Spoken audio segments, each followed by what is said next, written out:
नमस्ते दोस्तों, स्वागत है आपका हमारे आज के रिव्यू में। आज हम देख रहे हैं कि कियारा विश्वास करके मनीषा को अपने प्यार की बात सारी बता देती है कि वह अबीर से कितना प्यार करती है और अबीर से काफ़ी रिस्पेक्ट से बात करने लगी है।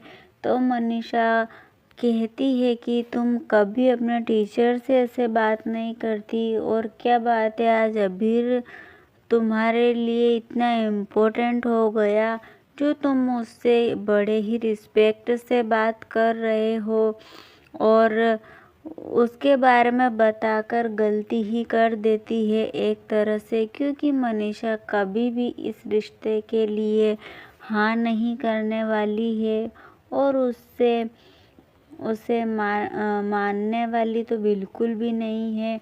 उल्टा यह बात उसे समझाती है कि किसी को भी इस बारे में पता नहीं लगना चाहिए, क्योंकि अगर किसी को पता लगा तो बड़ी ही मुसीबत वाली बात हो जाएगी।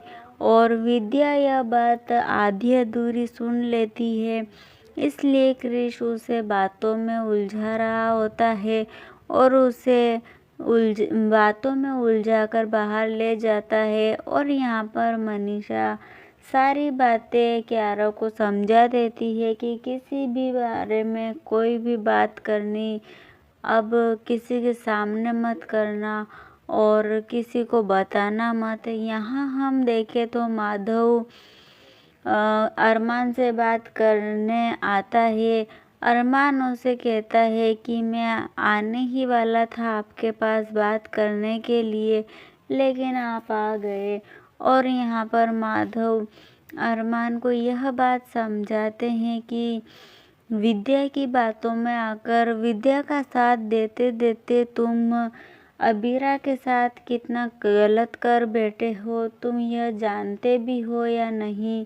और यही सारी बातें माधव अरमान को समझा रहे होते हैं, लेकिन यहाँ पर अरमान के दिमाग में एक अलग ही खिचड़ी पक रही होती है, क्योंकि वह यह सोच रहा होता है कि कैसे वह अबीरा ने विद्या के साथ में गलत किया है और कैसे उसे जेल पहुंचाया है। तो उसके दिमाग में यही सारी बातें घर कर चुकी है, इसलिए वह अबीरा के ऊपर उसने झूठा केस किया। इस झूठे केस के बारे में माधव को पता चल जाता है, इसलिए वह उसे समझाने के लिए आता है, लेकिन यहाँ अरमान बिल्कुल भी समझने को तैयार नहीं है। हालांकि वह अबीरा को भूलने के लिए भी तैयार नहीं है, लेकिन वह अपनी बीवी और माँ के बीच में पिस रहा है। और यहाँ पर अब अरमान अपने पापा को यह समझ रहा होता है कि अबीरा ने ही गलत किया है और मैं कहाँ से यह सब कुछ नहीं करूं, मैं तो सही ही कर रहा हूं। उसके दिमाग में यही सारी बातें चल रही होती है।